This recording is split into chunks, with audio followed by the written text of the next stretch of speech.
I listen to the podcasts on a run, and it's the videos and the podcasts are great. So we're going to look at this book over the summer, and this book is a letter. Okay, a lot of that sort of middle chunk of the New Testament are letters, primarily from Paul, but then there's some from John and Peter, and that he writes to other early Christians, early churches. And sometimes I think we find the letters a little bit harder to get into. Some of us prefer the Gospels or other narrative story parts of Scripture, because you get into a story, you can follow a story, and you get characters that can sort of hook you in, and that they're interesting to follow. But the interesting thing about Galatians is there is some story underneath the letter. That's why Paul is writing this letter to these guys, because something is going on. There's some mad happenings in this early church. There's a story there, and Paul is writing as part of that story. So let me just show you a few quotes to give you the sense that actually Paul in this letter pretty much loses it. Paul gets really cross, really mad in the middle of what's going on here with this church. And he expresses it throughout his letter. So chapter 1, the bit that William read for us, we see that Paul is surprised. He tells them, I'm astonished that you were so quickly deserting. Astonished. He's frustrated. By the time he gets to chapter 4, he's sort of saying, well, where's your blessing of me? You know, this is pretty one-sided here. Where's your blessing of me now? He's frustrated with them. He's puzzled, perplexed, he says. And he's pretty much just fed up. He calls them foolish. He's incredibly direct with them, telling them they're foolish for what they're about to do or in the midst of doing. And he's downright angry. That classic phrase from chapter 5, he says, I wish you'd go the whole way and emasculate themselves. Emasculation is pretty much the next step after circumcision in Paul's mind. And he says that because he is so angry. There's something going on here, something that is driving Paul mad. There is a story. So what is the story that is going on underneath this letter? What is happening in this early church? I don't know if you've ever heard a conversation, a telephone conversation that you're not part of. You're sort of a bystander. Perhaps you're on a bus, because it's happened to be on a bus, and there's someone a few rows in front who's having a phone conversation, and you hear them speak. But obviously you don't hear what they're listening to, because that's in their ear. That's someone else speaking somewhere else in the city or in the country. So you only hear one side of the conversation. Now, I've certainly had that experience on the bus from Letterkenny to Dublin. I used to get that bus quite a lot. If I was coming back early from Ruth's family up in Letterkenny, if I was coming back early, I'd get the bus back, the number 32 expressway bus. I remember it well. 4.5 hours. And there was a couple of times when, you know, I'm sort of trying to settle in, maybe get some sleep or read something or listen to something. And yet there's a conversation which seems like half the bus is listening to. I do remember once in particular, the guy who was just maybe 2 rows in front, who was talking to someone, and he was pretty cross, and he was, I learned all about his family situation, what was going on with his partner, his kids. He was just saying it all. So I was gaining this knowledge about the situation. Now, it's not the full story, because I don't know what he's hearing. I don't know what the other person is saying. I hear one side, but it gives me enough of a sense as to what is going on in this place. And this is what it's like for us reading one of these letters. Okay? We get to hear one side of the conversation. Paul doesn't have a mobile. He's writing a letter. So we get to hear that side.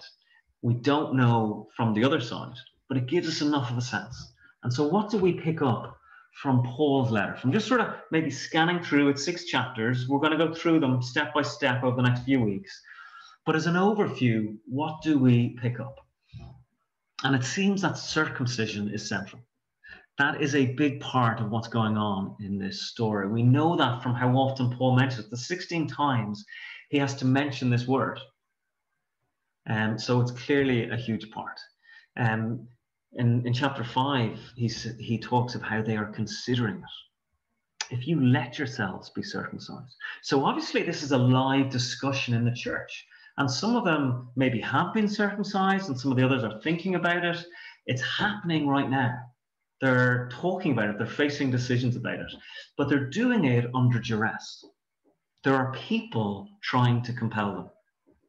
That's what the little video got across when sort of talking and relating it to the book of Acts as well, that there was people coming in, a group from outside the church coming in, trying to compel you to be circumcised. They were under compulsion to do this religious practice of circumcision. And when they give this story of Peter in chapter 2, it talks about Peter was afraid of this group, the circumcision group, they call it, those who are trying to compel, telling them that they must do that. So circumcision is definitely central to what's going on here. You must be circumcised. That's what you have to do. That has to be part of your faith. Now, the intriguing bit, as we read it, is that the people who are doing it also seem to be followers of Jesus. It's not that they're complete outsiders, complete, still Jewish believers entirely. They do have some sense of following Jesus. They talked about the gospel. Because Paul, when he's responding, he talks about how that's actually a different gospel. That's not the gospel or our gospel. It's another gospel, a different gospel. And they also seem to talk of Christ and the cross. Because at the end, when Paul is finishing up his letter in chapter 6, he talks about how they were trying to avoid being persecuted for the cross of Christ. That's why they're being circumcised, so that the Jews wouldn't come after them and persecute them, talking about this group of outsiders. But it shows that the cross and Jesus Christ were part of their faith. So what we had were people who were followers of Jesus, were Christians, part of that movement in some way, but were trying to compel and force circumcision. I'm going to call it Jesus plus. Jesus plus. They talked of Jesus. They talked of the good news, the gospel of Jesus. They were into Jesus. They were following Jesus. It didn't seem that there was an argument about that, saying that Jesus wasn't important. What they were doing is they were adding on to the good news of Jesus. It was Jesus plus something else. For them, it was Jesus plus circumcision. Mentioned 16 times. Yes, follow Jesus, but you must be circumcised also. Jesus plus. It's circumcision for them was this religious practice, something that you must do, something that must be added to the faith. You must follow this practice, this tradition of our ancestors, as well as believing in Jesus and his life and death and resurrection.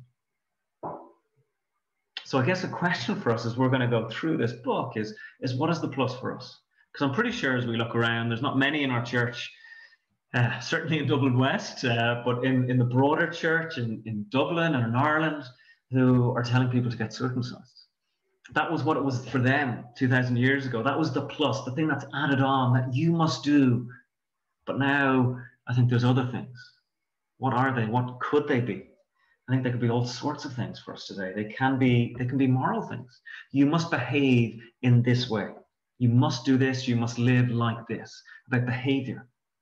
Or it can be about belief or doctrine. You must believe X, Y, and Z. To be a Christian, to follow Jesus, you have to believe these things. Or it can be about your spirituality or how you practice your faith.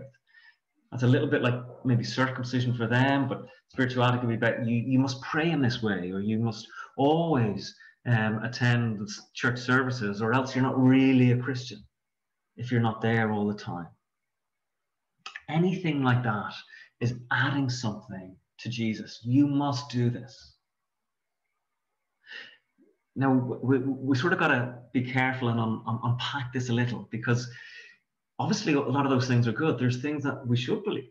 There's ways that we should behave. There are teachings of Jesus that we should follow. He encourages us to pray, and he gives us an example of how to pray in the Lord's Prayer. So there are things that we should do. As followers of Jesus, we should follow the way of Jesus, the teachings of Jesus. That's just obvious. But it doesn't mean that it's essential to be part of the family of God.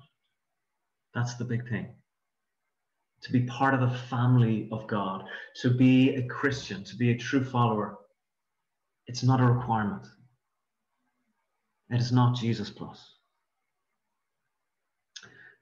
We had a good day yesterday as a family. It was a nice sunny day, so that always helps. But I'm pretty sure I know that the favourite part of my day was going down to watch Castleknock Celtic under eights. I think I mentioned this maybe in the breakout room last week to a few people when we were chatting. Because last week, Senna made his debut for the under eights, and he had a second game yesterday. So we all went up again, including the dog, up to Porterstown at 10:30 to watch him. And I just enjoy watching him.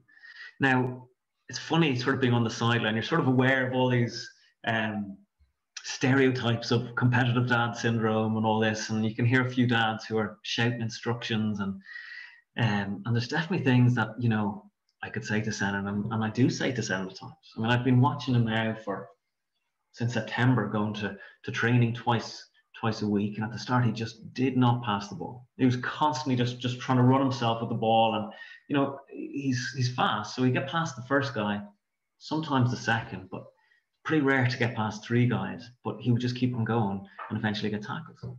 Constantly you'd hear people going, pass Senna, and he'd never pass. So as his dad, you know, coming home after training, I would say that. I'd say, did you think about passing there? Did you listen to the coach say, you know, and have these little chats? I want to teach him. I want him to grow in his game. I might take him out and, you know, practice just passing or shooting, so he'll strike the ball a bit cleaner, a bit better. He needs to develop. He's definitely not the complete player at age 7. So I try those things. I speak and I practice with him. But he's always my son. You know, I say those things to him, and I want to encourage him and help him, and at times challenge him to grow in that. But he's always my son. That's never in doubt. That's never going to change. In fact, I know that watching at the side of the game, that, you know, the things I say are really just to encourage. I'm sort of clapping and cheering more than giving instruction. It's funny, when Mary did her contemplative slot there, the Lectio Divina, the word that struck out for me was delight.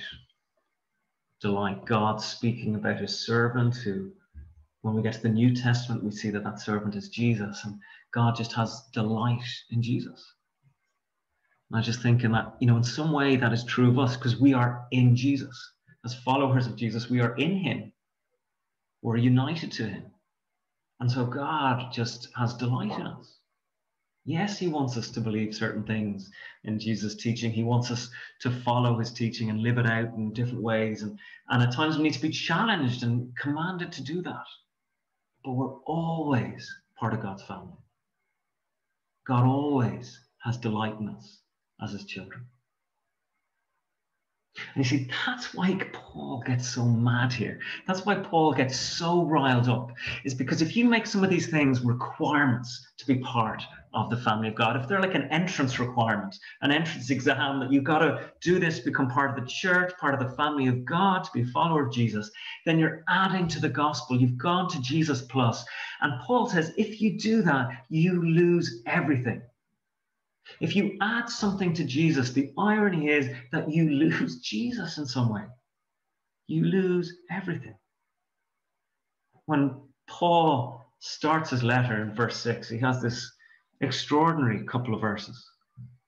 Such strong language. This is normally the part in the letter, if you read Paul's other letters to the Colossians and the Philippians and these other guys, where he gets into this thanksgiving and he tells them, you know, I'm so grateful for you. And that's just part of the culture, that you start off nicely. Not here. You are deserting the one who called you. You are turning to a different gospel. They're deserting God. To go into this Jesus plus, to add something to the story of Jesus like this, is actually to desert God. It's extraordinarily strong language. Now, you might be a little bit taken aback at how strong that is. You know, I'm a big believer in sort of both and thinking. I was having a chat with someone a few weeks ago about something, and we we're trying to sort of get to the nub of an issue, and the person was like, well, you know, in a lot of the cases, it's both and. It's not just, you know, X or Y, it's both of them together. And I'm fully into both and thinking. That is me, you know? I mean, if you wanna get fit and get trim, then it's not thinking about, do I need to exercise more or do I need to eat healthier food? It's both and. It's both exercise and diet.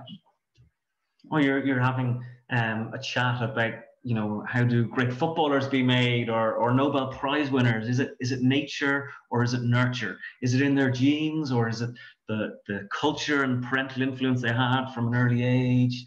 It's both and. A lot of those cases, it's both and. Or as Peter on numerous times will tell me that when you order dessert in a restaurant and you're saying, yeah, I want the apple pie or the cheesecake, whatever it is, and the waitress says, would you like cream with that or do you want ice cream with that? It can be a both and. Let's just get both. Both and thinking. It seems generous, doesn't it? Not here. Paul is saying, not here. This is different. This is an either or case. It's not both and. All you need is Jesus. That's all you need. The gospel is Jesus.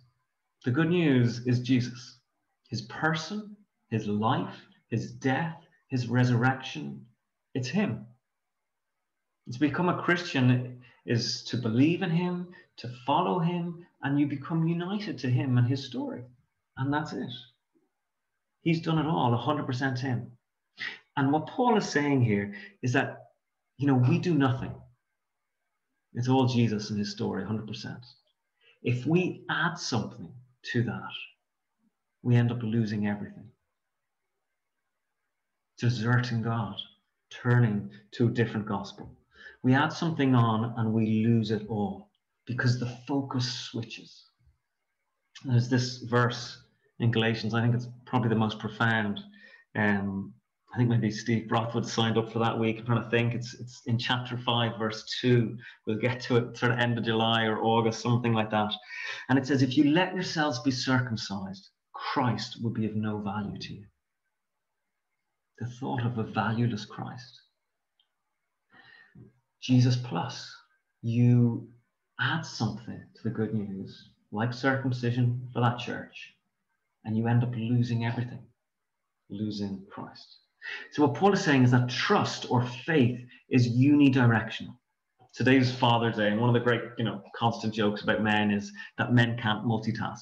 And I am a living example that men cannot multitask. Okay, we can't do 2 or 3 things at the same time. Just let me focus on one thing. Paul is saying that we can't multi-trust. We trust, have faith, depend on one thing, and that is Jesus. And to switch to our religious activities, our religious practices, our religious beliefs, any of those things, is to take the focus off who Jesus is and what he has done. Just stay with Jesus. That's all you need. That's all you need. And so that's why Paul gets so mad here at the start and throughout the letter, is the dangers of a Jesus plus movement. Actually, you lose Jesus when you do Jesus plus. In our reading at the start, he says, let them be accursed. Anyone who does this, anyone who compels you to be circumcised, anyone who's preaching this different gospel to you, let them be cursed. Twice he said it. It's not like he's just lost the run of himself. He means that he's giving a warning of how serious this is, that God's wrath should come upon that person. This is serious. Because ultimately, he says it is no gospel at all. It is not good news to believe in Jesus plus, to add something, to say you must do this, because ultimately it places a burden on us. It's not good news. It's not this announcement of this great news anymore, because it's a burden of we have to live up to something religious or spiritual that we must do. We don't. We don't have to do anything. The good news is Jesus, who he is and what he has done. And that's all that we need. So I sort of want us to drive that home over the next few months into our lives. I think there's things at times that we think about our faith or that we feel that can reveal to us at times that we do, some of this thinking has seeped into us. If you ever feel a bit of shame or guilt about your Christian life. Where does that come from? What does that mean? If you ever have that sense of, I'm not a good enough Christian, I'm not very good at this. Well, the scriptures don't speak of good Christians and bad Christians. They just speak about people who are cleansed by Jesus, people who are wiped clean by Jesus, who are forgiven and accepted into God's family because of Jesus. How bad you were, or how unclean or dirty you were, or stained you were, is never the question. We're welcomed in by Jesus. Or sometimes we feel this bitterness. Something maybe has gone deep within into our faith because we feel that God should have done this, or God owed me this, and my life hasn't turned out this way. As if how we've lived and how faithful we've been has obligated God to do something. But it doesn't work like that. God just loves us and blesses us because of Jesus. It's all about Jesus. So let me just finish by saying on Father's Day, you're in the family. You're in the family of God. You're brothers and sisters in the family of God and a child of the living God, all because of Jesus. And that's it. Amen.